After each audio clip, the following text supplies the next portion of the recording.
Joining us now in the studio is Abiola Salami, leadership business consultant. Thank you very much for coming on the news. Thank you for having me. What's your immediate reaction to the caliber of nominees we have?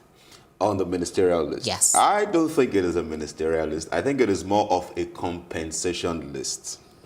And compensation in itself is not a bad thing because people who have worked to ensure that the party wins the election, it is okay. But the issue with a compensation list is competence is not necessarily looked into before the selection. And if we're talking about change, next level, improvement, whatever desire we have for the country, we want to be sure that the people we have at the helms of affairs are those who are competent enough to do the work. Are you saying that these nominees, they don't have the competence to execute whatever responsibility is given to them? I don't see competence on that list.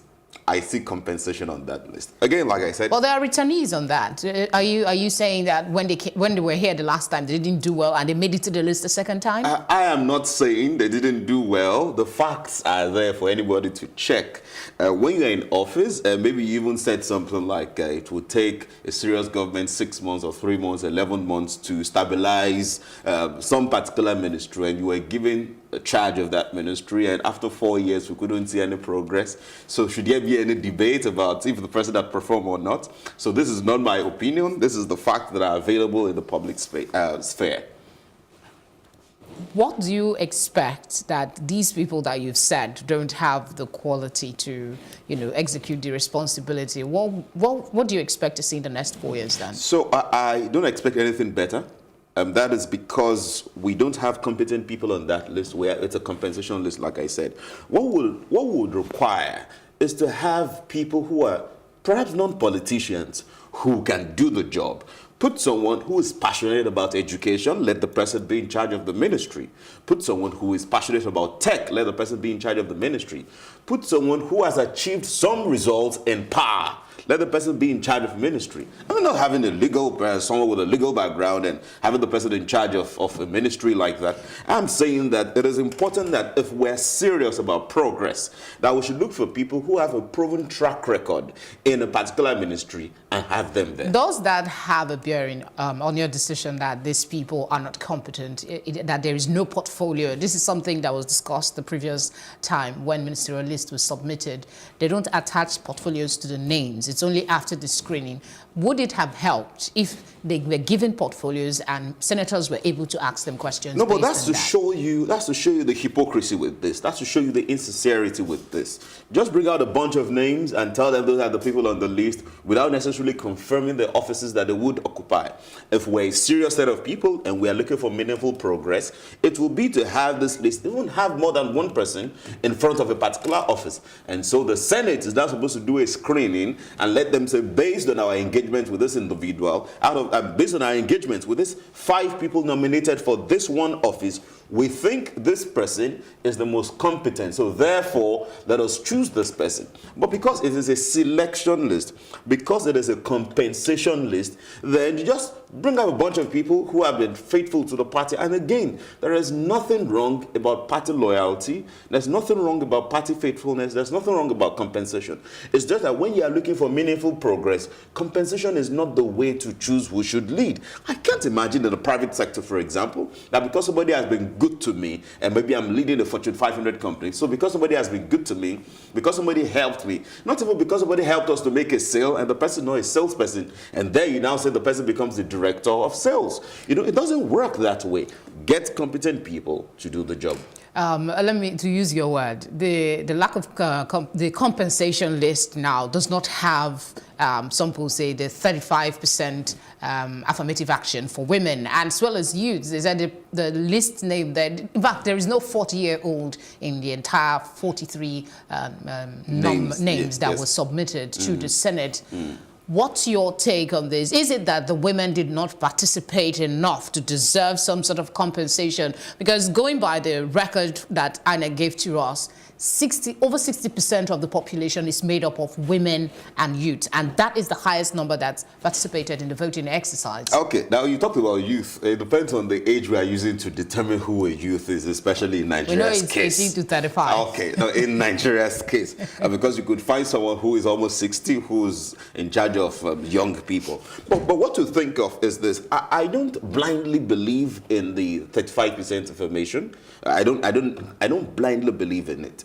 But what I believe in regarding that information, that 35%, is that are there competent young people and competent women to fill these offices? The answer is yes. I don't belong to the inner working of the party, so I don't know who and who is supposed to be in the party. But what I know is that in this country, we have many competent young people who can serve in these ministries in the capacity of a minister. In this country, we have many women who can serve in any of those capacities as a minister as well. Why was the decision made such that we don't have that quota? Also, it goes back to the compensation list, because the example you cited that over 60% people voted. We're not talking about the electorate.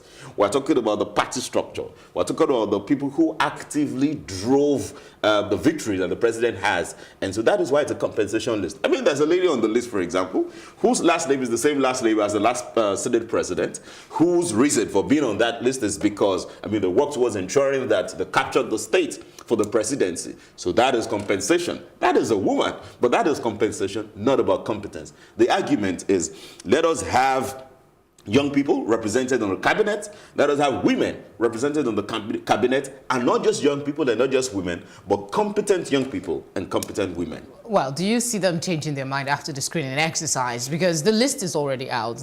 Some people say the entire process is just a formality. Do you agree with that? I agree, because it was just bow and go. It was bow and go. No serious question was asked by anyone. And that, again, is the danger of a one-party system.